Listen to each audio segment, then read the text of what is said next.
KUGAN CASSIUS Rifle TV in association with Martinez Gym Marbella. We're in Manchester here to announce high stakes, July 18th in Manchester.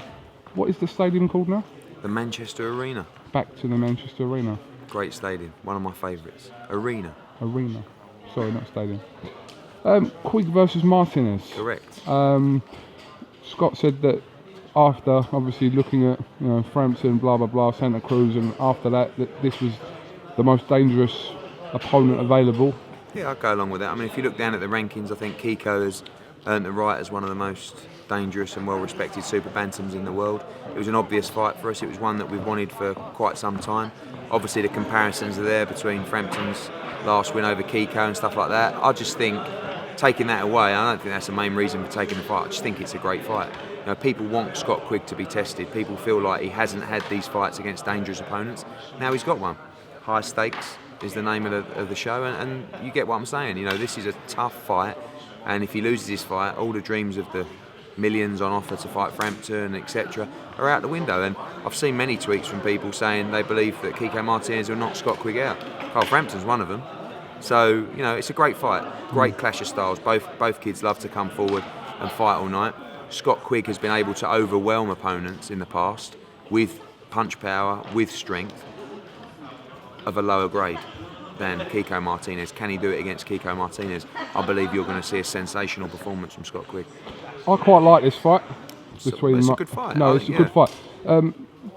Would people argue and say that Scott's in a kind of a no-win situation, because if he does stop him and look good, then people will say, well, Frampton's already beat him twice, and if he, say, doesn't look great and beats him or even loses, then they'll say, oh, well... Of course, but that's the risk. There's a big risk in this fight. Scott Quigg can lose this fight. Scott Quigg can beat him in a very close fight. If he does any of those things, his value drops. If he goes out there and looks sensational against Kiko Martinez, his value rises. But this is the perfect test for Scott Quigg, and stylistically it's the right fight as well. And I think it's an exciting fight for the fans. Again, the response has been 95% positive. A lot of people have fancy Kiko to win this fight. I hope not, because then everyone's going to miss out. But I just feel like, you probably remember the Kiko Martinez that turned up in Belfast when Carl first fought him. This is a different kind of Kiko Martinez. This is now a Kiko that has the confidence, the aura. He's earned a nice few quid. Got on one of world titles. Yeah, and he fancies the job. He really thinks he's going to beat Scott Quigg. He thinks he's going to knock him out. So we'll see. Is there also an argument that Scott Quigg should have faced someone like Kiko Martinez already in his career? Yeah, maybe. I mean, look, Scott beat Salinas, and from there he boxed 6 weeks later. He had an easy touch against Silva. Salinas. Sorry? Oh, yeah. Well, I felt he beat him, didn't you? And then he had an easy touch against Silva. That was like 6 weeks later on the FROCH'S card. He was due to fight Semeno, boxed Munyai. People will, dismiss Munyai. He ain't a bad fighter, trust me. Dispatched him, and then went on and boxed. Supposed to box Mbunda and boxed the Belgian kid. Can't even remember his name. Jamoy. Battered him. He's had some decent wins and big fights against Brits. Then he boxed the kid from Japan, I forget all these names, on November the 22nd, went the distance with him. So yeah, I think that we probably had one too many of those type of fights, to be honest. But he was really active, and obviously now he's been out for 8 months. We've kind of missed another fight in between, so I feel like this is the perfect fight for him right now. And I think because we haven't fought the level of opponents like Kiko Martinez, we've missed out on a little bit of that respect that I feel Scott is capable of getting. I think this fight is the fight where he's going to get that. I always said, after the Frampton negotiations fell through, Scott will be in a tougher fight than Carl Frampton will be next, and that will be the case. I know Carl's looking at fighting in July. I think Belfast is not a great possibility for July, so I've heard they're going to fight in America next, and I'm sure it'll be an easy touch for him. But this is a tough fight. Scott's putting it on the line in this fight, and I think Scott Quigg and me and Carl Frampton and Barry McGuigan better sit there like that on July the 18th and hope this pays off. You're saying that though, but this fight between Quigg and Frampton just looks, from an outside perspective, so far away. I don't think so. See you later. See you later, Kiko. Take care, mate. No, I don't think so. I don't think it is far away. I mean, you've got a situation where you know, 60. I'll go around on this like it feels like we're going back over old ground. When we originally discussed, they wanted 70-30, so it was laughable. They never talked about a 60-40 split. Then when people started getting on top of them, they came out and said, "Oh, we'll take 60-40, but we've offered them 60-40 to the winner." He said, "No, but we feel like we should get the edge going into the fight. But if you really believe you're going to win, you get 60-40. So the only reason you don't take the fight is you're not sure whether you're going to win or not." I understand that. So in that case, take 50-50. No, we're not taking 50. Okay, then take 1.5 million. Everyone I've spoken to in the boxing business, whether it's people in America, whether it's even Barney Eastwood, old school, whether it's my old man, whether it's Frank Warren in your interview, have all said he must be mad not to take that fight for that sort of money. The fact is he didn't take the fight, so we've got to move on. I wanted Scott to have a proper fight here. He's having a proper fight. If he loses, everybody loses millions of pounds. High stakes. If he wins and looks sensational, his value increases. And I believe we will make the fight, because there isn't a fight out there for this type of money. Santa Cruz, he's up at featherweight. Santa Cruz is never, ever, ever going to fight Scott Quigg or Carl Frampton. And they couldn't pay the money that Scott Quigg and Carl Frampton would deserve for that fight, because it's smaller money than this fight. And they're not going to travel to America to fight Santa Cruz. Rigondeaux is a fight where there really isn't that much money in, but maybe we have to take that fight next if we can't get Frampton. What about the Flash? Listen, the plan for us is Nonito Donaire will box on the same night as Scott Quigg, July the 18th. We have already spoke to Top Rank. We want to make Quigg Donaire after that. Of course, Quigg Frampton takes priority. But Quigg Donaire is a great fight, and that's the fight we want to make if we can't get the Frampton fight. And Top Rank are up for it. We've talked about numbers. I know I can make it happen. But Here? I have to, yeah, definitely here. But we have to build Scott, and this is the fight where I believe you're going to build him. You're going to see 19,000 in there. It's going to be an absolutely stacked card. You know, you're going to have Joshua, Chris Jenkins versus Tyrone Nurse for the British. You're going to see 3 more really big fights announced tomorrow. It's a huge night of boxing. You also got Abraham against Stieglitz, will be live on Sky as well the same night. So this is a big card, and I think this is the fight Scott Quigg needs to get that respect. And I'm not sitting here saying he needs more respect, because perhaps he hasn't fought the level of opposition that certain people would give him the respect. Now I believe when you see the performance he'll put in against Kiko, I think he'll get it. Well, judging by what you're saying, obviously Martinez and then the possibility of Donaire, if not Frampton, the time is now. Even Rigondeaux, I know people watch it, as if he's going to fight. He comes to a stage where you have he's to crying out for a fight, isn't he? Of course Rigondeaux? he is, yeah. But the thing is, Kugan, I bore people again. Rigondeaux is the best super bantamweight in the world. Right? Not according to Kiko thinks Martinez. Listen, Yeah. Frampton's a brilliant fighter. Yeah. Scott Quigg's a brilliant fighter, but I just feel like Rigondeaux's the best at the moment. I think Frampton and I think Quigg would agree with that as well. Maybe not.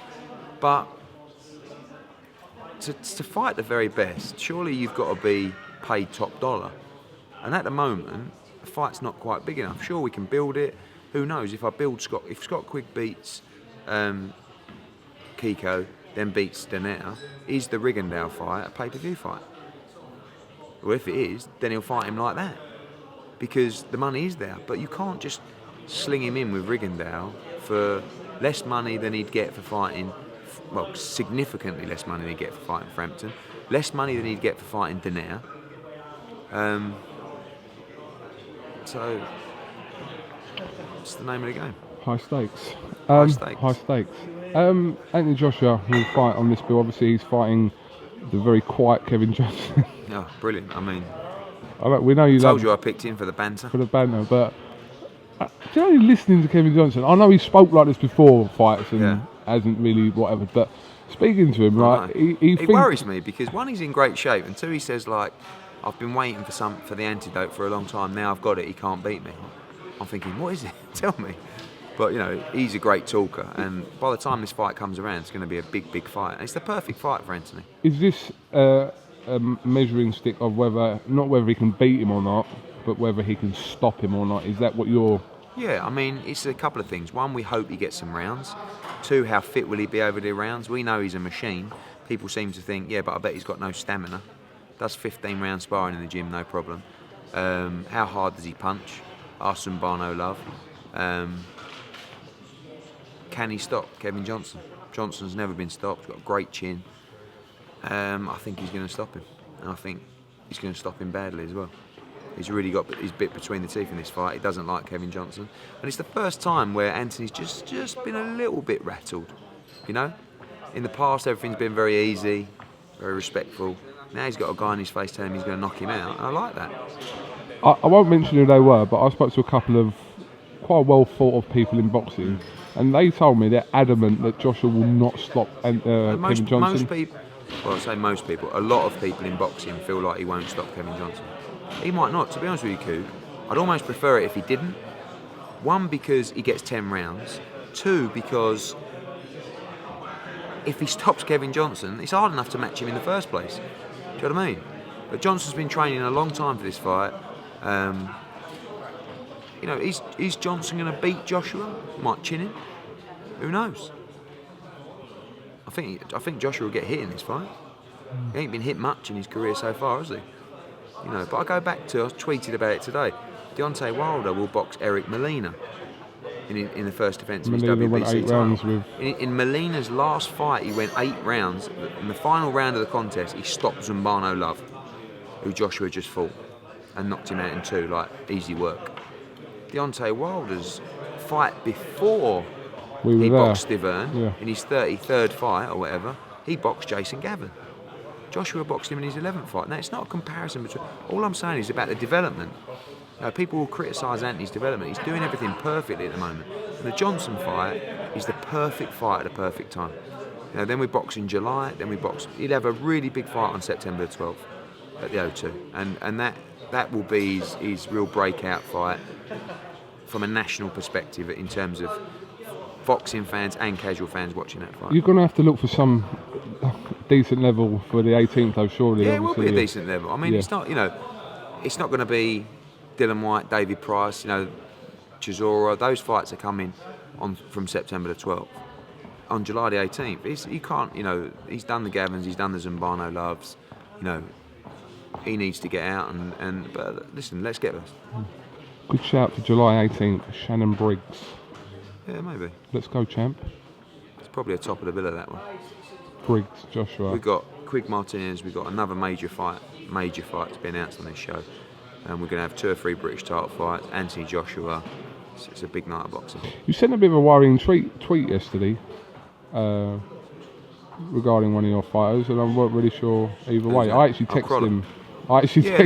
You know, everyone knows that the problems that Crawler's been through, and you know, it's been a rough ride, and you know, obviously suffered injuries in that attack, and you know, we'll have a press conference here tomorrow and make an announcement on his future.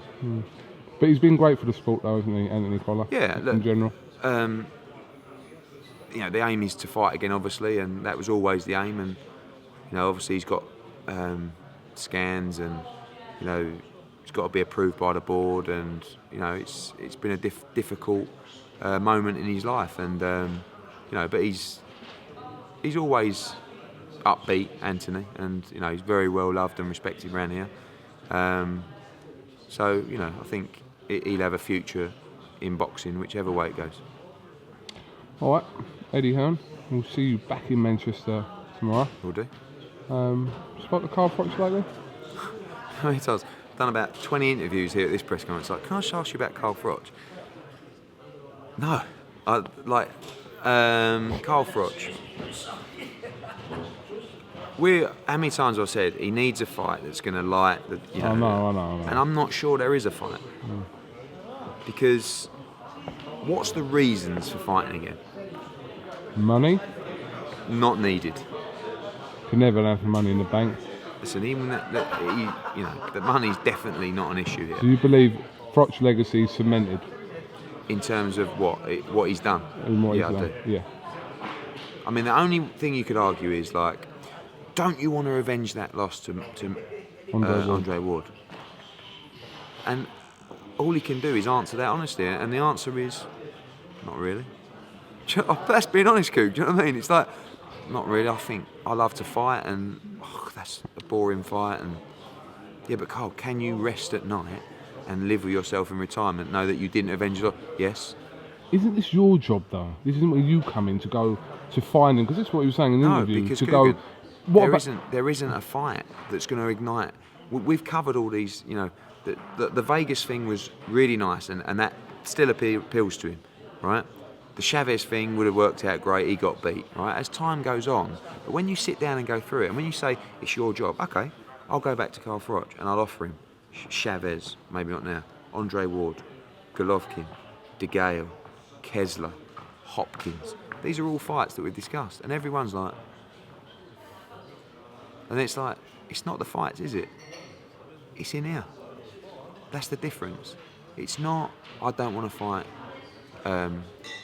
Kessler, I don't want to fight Ward. I'm not sure you want to fight anybody. That fire that burnt in here that made you such a great fighter might have burnt out. And I'm not going to let Carl Froch, the way he fights, go in. And someone put out a story yesterday saying, Hearn, Froch would get hurt against Golovkin. I said, if his heart is not in a fight and he hasn't got all the things that made him a great fighter, the way he fights, he'll get hurt in a fight. Do you understand what I'm saying? You saw it against George Groves 1. He didn't. His training was awful. He just, like, he weren't up for that fight. It's his fault. But he got so, you know, he took so many shots in that fight. And you're talking about George Groves, you're not talking about Golovkin. So, you know, when you say it's your job, I'm his mate. And I know, when I know it's time, he'll know it's time. So, I think it's time. That's the truth, you know. I only said why I made reference to that is talking to him in Vegas. He said that, you know, Eddie's got to put something in front of him. Someone's got to come up with something that appeals to me. You have to. Yeah, but he's not talking about a deal. He's talking about a fight that appeals to him. But what that's doing is that's just biding time, that comment. So tell me a fight out there. Tell me a fight that's out there. We've been through them all, and every one of those doesn't really, like, even Golovkin, I say to him, God, it's a great fight, you and Golovkin. He goes, yeah, it's a great fight, yeah. It's like, what's the benefit of that fight? Let's break it down. 1, money. Okay, we've covered that base. Yeah. 2, everyone will give you loads of respect and kudos for taking the fight. It's kind of like, does that really appeal to you? Like, if you take this fight, Carl, everyone's going to think you're top man. You know, you're sitting there at 38 going, well, do I need to do that for people to think I've been a great fighter? You understand? Yeah. I'd love to see him fight again, mate. I'm his biggest fan, you know that. You know, I love Carl Froch. But when it's time, it's time. And if he hasn't got that desire, like I said, all the things that have made him a great fighter, if you take them away from him, he's not the same fighter. Hate to lose and then sit back in a year, 2 years, 6 years, 10 years and go, why did we take that Shouldn't fight? have taken the fight, yeah. But as an old era of super middleweights potentially leaves, the new era of super middleweights comes in, and James De Gale against Andre Durrell for the IBF Super Middleweight Championship of the World, live on Sky Sports, is the one. Chunky's going to do it. Chunky's going to do it. You see, you know, it's people talk about going to America. You know, you had Ricky Burns obviously in America last week. Jamie McDonald, great performance, great win in a tight fight. You can do it out there. Certainly hope so. Boston. Held is in Boston. No Boston for you. Can't do 2 American trips in a month. I'm still struggling from the jet lag, to be honest with you. You just went there and swanned around, didn't you? Yeah, stop with that Snapchat shit. Seriously, stop all that. You need to grow up, Eddie. You need to grow up. Do you know what? I want to see whether you're asleep, right? So I'll just put my Snapchat camera on and go like that, and you're like... Okay. We'll do another Periscope on. Periscope's good. Yeah, get on it. All right, we'll catch up with you tomorrow in Manchester. Yeah. Thank you very much.